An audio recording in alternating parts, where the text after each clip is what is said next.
Hello everyone. This video is about our town hall presentation for the physical exceptionalities and personal care course.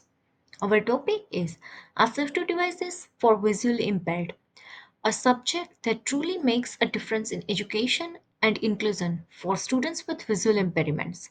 This presentation has been created by Anna, Nadia, Nanako, and me, Riddhi, students of Sheridan College Educational Support Intensive Program 2025. Here is our agenda. For this presentation, we will start with introduction, assistive devices and their importance, then move on to types of assistive devices and how they help, followed by available resources for educators and families, funding sources for assistive devices and care, services provided to educators and families. Next, we'll talk about supporting students through collaboration and educational assistance role. Finally, we'll wrap up with conclusion and question section. So, what are assistive devices and why are they important? Assistive devices are tools that help students learn, move, or communicate. They build independence, support learning, and boost confidence. In short, they empower students with visual impairments to learn and participate fully in class. Now, let's look at some types of assistive devices. First, we have Braille. Braille displays words in Braille, and there are also Braille and tactile tools like books, tablets, and maps with raised text. This allows blind students to read and write in their own way. Next, we have magnifiers. Magnifiers and optical devices such as handheld or electronic magnifiers help by enlarging fonts. There are also a video magnifier or CCTV system that helps students read books, science or worksheet in the classroom. And then we have screen readers. These are programs that read text aloud from a computer or phone. Some examples are JAWS, which is a popular screen reading software for Windows, NVDA, which is a free and open source screen reader for Windows, and VoiceOver, which is an integrated screen reader for Apple products. Next, let's look at mobility aids. These include Widecans or guide dogs for safe navigation and GPS apps with voice prompts. Here are some benefits of these tools. These tools help students learn like others. They promote independence and confidence. They make school everyday life more equal and inclusive.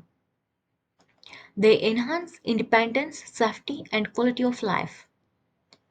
And here is the YouTube video that gives more information about my top 5 accessibility apps for the blind, low vision, and visually impaired. You will find this video link in the description of this video. Let's look at available resources. There are several helpful organizations and programs such as Blind Low Vision Early Intervention Program, Resource Services Department, Ontario Parents of Visually Impaired Children, Resource Directory Vision Loss Rehabilitation Canada.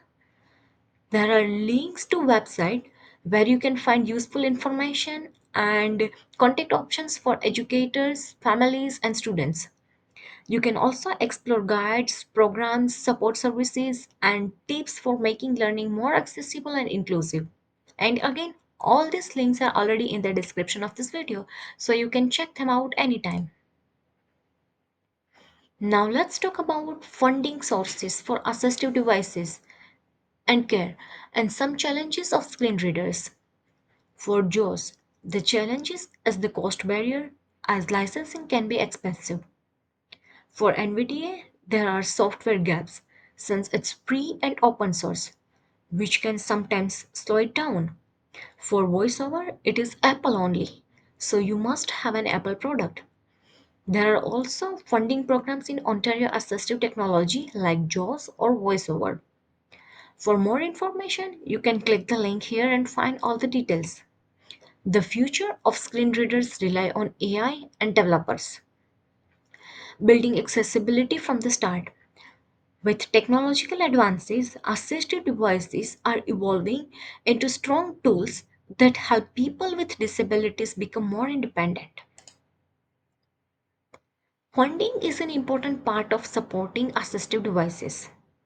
Government programs like Assistive Devices Program help cover costs. There are also non-profit organizations like CNIB, specialized clinic and services such as Vision Loss Rehabilitation Canada, local support programs like OPVIC, and early intervention programs like BLVEIP. If you click the links provided, you will find detailed information about each program, how to apply, the services they offer, and the contact options for educators, families, and students. Here are services provided to educators and families that offer valuable support and resources. Some of these services include guidance for choosing assistive devices through programs like ADP and training and workshop for educators. There are also family counseling and support sessions offered by CNIB and opportunities for collaboration with schools and service agencies through Vision Resource Services and outreach programs. If you click the links provided, you will find detailed information about each service, how to access them, and support options for both educators and families. Again, all the links are included in the description below so you can explore them anytime. Now let's talk about supporting students through collaboration. In this part, we'll see how different professionals and caregivers work together as a transdisciplinary team to help every student succeed. By sharing ideas and supporting each other, we make sure assistive devices help students with exceptionalities feel included, confident, and able to learn. This team includes several important members. First, the students, along with their parents or guardians. Then, the classroom teacher and special educational resource teacher. We also have the assistive technology specialist and the teacher of visually impaired. Supporting them are the occupational and speech language therapist, as well as medical specialist, and also the school administrator and educational assistant play key roles in ensuring success. Now let's take a closer look at educational assistants' role. As educational assistants, our main role is to make sure students who use assistive devices can learn comfortably and confidently. Bhatt and Kumari remind us that assistive technology plays a role of great equalizer for persons with visual impairment. That means we ensure every student has equal opportunities to learn. We support students in using tools such as JAWS, Braille pads, talking tablets, or book libraries. We make sure devices are charged, set up, and ready before lessons begin. We show patience while students practice and remind teachers how these devices fit into routines. Our role is to empower, guide, and encourage independence, not to do the work for them. This transforms technology into a pathway to education, inclusion, and confidence. After exploring this topic, we can conclude that assistive devices play a critical role in improving the education and independence of visually impaired children. They help students access information, communicate effectively, and gain confidence in their learning abilities. Despite challenges such as cost and accessibility, their use is increasing and having positive impact. Continued development and support are needed to ensure all students benefit. Overall, these tools represent a meaningful step toward inclusive education and equal opportunities for learners with visual impairments. Here are our references. We used relevant and reliable sources to support our content. You can also find all the resources in the description.